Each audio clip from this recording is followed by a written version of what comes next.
Welcome to சுகம் ஆரோக்கிய சமையல். Daily சமையல் பார்க்க மறக்காமல் எங்கள் சேனலை சப்ஸ்கிரைப் பண்ணுங்கள். ஃபஸ்ட்டு நம்ம தேங்காய் பால் நெய் சாதம் எப்படி செய்யலாங்க பற்றி பார்ப்போம். தேவையான பொருட்கள்: தேங்காய் பால். ஃபஸ்ட்டு நம்ம குக்கரில் நெய் விட்டுப்போம். நெய் ஒரு 50 கிராம் வச்சுருக்கோம். அந்தளவு விட்டு நல்லா மெல்ட் ஆகிற அளவுக்கு நம்ம நெய்யை சூடு பண்ணிப்போம். இதுக்கு தேவையான பொருட்கள்: பட்டை, கிராம்பு, சோம்பு, ஏலக்காய், பிரிஞ்சி இலை. இதெல்லாம் நம்ம தாளிப்புக்கு போட்டு ஃபஸ்ட்டு எல்லாத்தையும் நல்லா பொரிஞ்சு எடுத்துப்போம். அடுத்தது வெங்காயத்தையும் போட்டு நல்லா பொன்னிறமாக வதக்க விடுவோம். பச்சை மிளகாய் அதையும் போட்டு நல்லா ஒன்றா ஈவனாக வதக்க விடுவோம். ப்ரௌனாக ஆகணும், அப்போ தான் நமக்கு டேஸ்ட் கொடுக்கும். அடுத்தது தக்காளி போட்டுப்போம். தக்காளியும் போட்டு அதையும் கொஞ்சம் நல்லா ஈவனாக நல்லா வதக்கி எடுத்துப்போம். நல்லா வதங்கிது பாருங்கள். அடுத்தது இஞ்சி பூண்டு விழுது. இதுக்கு இஞ்சி பூண்டு விழுது அதையும் போட்டு பச்சை வேகம் போகிற அளவுக்கு அதையும் நல்லா வதக்கிப்போம். புதினா கொஞ்சோண்டு ஒரு கைப்பிடி அளவு புதினா போட்டுப்போம். மல்லி இலை அதுவும் ஒரு கைப்பிடி அளவு போட்டுப்போம். போட்டு ஒன்றா ஈவனாக நல்லா வதக்கிப்போம். கொஞ்சோண்டு ஒரு 4 கொத்து கருவேப்பிலை அதையும் போட்டு நல்லா ஈவனாக வதக்கிப்போம். இந்த அளவு தான் நம்ம மெஷர்மெண்ட்டு அரிசி எடுத்துருக்கோம்.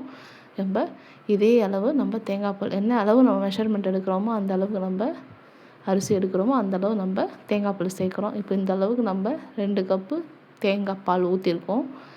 இதளவு 1 கப்பு சாதம் களைஞ்சி வச்சுருந்த தண்ணி இருக்கு இல்லையா, அது அளவு 1 கப் ஊற்றுறோம். தேவையான அளவு உப்பு போட்டுக்கிறோம். நம்ம இப்போ மூடி போட்டு நம்ம சாதத்தை கொதிக்க விடுறோம். மெஷர்மெண்ட் பார்த்திங்கன்னா நம்ம அந்த 1 கப்பு எடுத்துருக்கோம். 1 கப்புக்கு நம்ம 2 கப் தண்ணி வைப்போம். அப்போ 1.5 கப்பு நான் அரிசி எடுத்திருக்கேன்.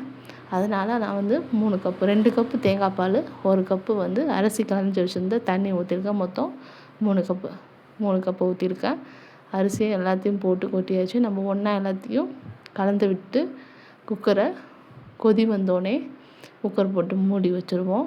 கொதி வருது, பபுள்ஸ் வர ஆரம்பிச்சிருச்சு. நம்ம இப்போ குக்கரை மூடி போட்டு விசில் போட்டு வச்சுருவோம். இதை நான் எப்போதுமே விசில் வைக்க மாட்டேன்.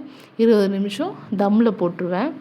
டைம் பார்த்துக்கிட்டு 20 நிமிஷம் ஆயிடுச்சு. இப்போ நம்ம சாப்பாடு ரெடி ஆகிட்டாங்கிறத பற்றி பார்ப்போம். சூப்பராக ரெடி ஆகிட்டு நல்லா சாதம் வெந்துடுச்சு. பொலந்து நல்லா சூப்பராக இருக்குது. இதுக்கு நம்ம இப்போ கொஞ்சோண்டு புதினா மல்லி மேலே தூவிப்போம். நல்லா அடிக்கான நம்ம ஒரு வாட்டி கிண்டி விட்டுப்போம். வேறு இடத்துக்கு மாற்றிப்போம். கொஞ்சோண்டு நெய் விட்டுப்போம். நெய் விற்றோம் நல்லா நம்ம தேங்காய் பால் நெய் சாதங்கிறதுனால மெயினான இன்க்ரீடியன்ட் நமக்கு நெய் தான். இப்போ சாப்பாடு ரெடி ஆகிட்டு சூப்பராக இருக்குது. இதுக்கு நம்ம சிக்கன் கிரேவி, குழம்பு, என்ன வெஜிடேரியன் என்ன வேணாலும் நம்ம குழம்பு ஐட்டம் ஊற்றி சாப்பிட்லாம். சூப்பராக இருக்கும். நீங்களும் செஞ்சு பார்த்துட்டு எங்களுக்கு மறக்காமல் சொல்லுங்கள். தேங்க்யூ ஃபார் வாட்சிங். Please subscribe now.